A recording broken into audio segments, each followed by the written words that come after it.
Avant de franchir cette porte en verre, la directrice de cet hôpital s'équipe des pieds à la tête. Ici, on va entrer dans une zone contaminée. Masques, gants, blouses, surchaussures, une protection intégrale car dans les chambres de cette unité, des patients en isolement. Voilà notre service de soins intensifs. Combien de patients sont ici? Nous en avons 7 maintenant.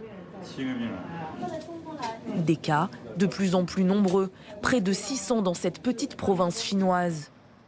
J'ai commencé à présenter des symptômes tels que de la fièvre et des vomissements.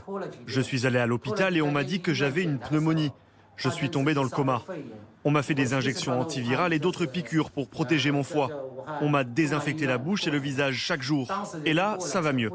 Oui, il est maintenant dans un état stable. Nous continuons à le surveiller, à effectuer des observations médicales et à faire des tests avant d'envisager sa sortie. Un virus mystérieux qui se répand et qui inquiète le monde entier, ce qui a forcé le gouvernement chinois à prendre des mesures radicales.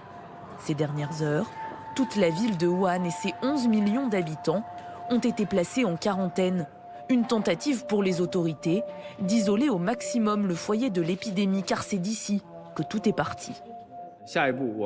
La municipalité de Wuhan demande aux Chinois qui voudraient se rendre dans la ville de reporter leurs déplacements. Les bus, métros, ferries et autocars ont été suspendus. Les habitants ne doivent pas quitter la ville. Les gares et aéroports ont été fermés. Une ville à l'arrêt et des habitants paniqués qui se retrouvent désemparés, presque prisonniers. On habite à Wuhan avec mon fils. Mais les parents de mon mari, eux, sont à Chongqing. Et on devait aller les voir pour le nouvel an. Mais là, on est coincé. On ne sait pas quoi faire. En moins d'une journée, tous les accès sont bloqués et plus personne ne peut ni entrer ni sortir. Aurélie, que nous avons joint par téléphone, est étudiante à Wuhan. Et ce jeudi, elle aussi s'est retrouvée enfermée chez elle. À partir de 5 heures, il n'y avait plus personne dehors parce qu'ils ont désinfecté la ville entière. Il y a des gens avec des combinaisons et tout qui ont désinfecté toute la ville. Ça commence vraiment à faire peur parce que si vraiment ils ont fermé la ville comme ça, c'est que vraiment c'est dangereux. Des habitants confinés, mais surveillés de loin par leurs voisins. À 900 km de là, à Hong Kong, 2 hommes ont déjà contracté le virus. Alors dans tous les esprits, la peur d'un épisode similaire à ce qui s'était passé en 2003 avec le SRAS, ce syndrome respiratoire aigu sévère, refait surface. Une épidémie due à l'époque à un coronavirus dont les symptômes quasi identiques à ceux d'une grippe ou d'une pneumonie avaient tué 774 personnes, dont plus de 600 en Chine.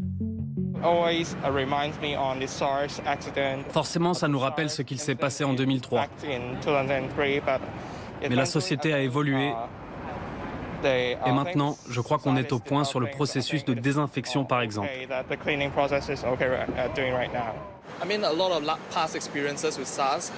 Ce sont des mauvais souvenirs. Prendre sa température, réduire ses activités à l'extérieur. J'espère qu'on ne va pas revivre ça. Dans les aéroports européens, en Italie ou en Grande-Bretagne, les contrôles se multiplient. Des caméras thermiques prennent la température des passagers qui débarquent. Des brochures sont distribuées pour lister les consignes à suivre en cas de contamination. Mais déjà, la psychose s'installe partout. Ce ressortissant britannique en a d'ailleurs fait les frais. L'autre jour, je me sentais mal. Alors j'ai été à l'hôpital. Et là, on m'a dit, vous êtes allé en Chine? J'ai répondu oui. On m'a alors littéralement traîné dans le parking. On m'a fait sortir de l'hôpital et on m'a mis un masque. Puis on m'a emmené de l'autre côté du bâtiment et on m'a dit passez par cette porte-là, suivez le couloir. Et au bout, il y a une pièce avec un lit. Allez les voir. Et là, 2 personnes habillées comme des astronautes m'attendaient.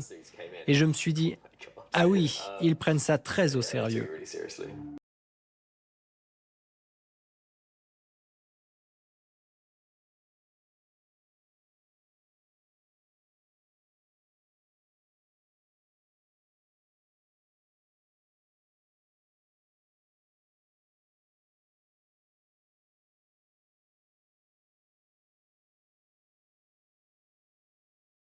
En 2016.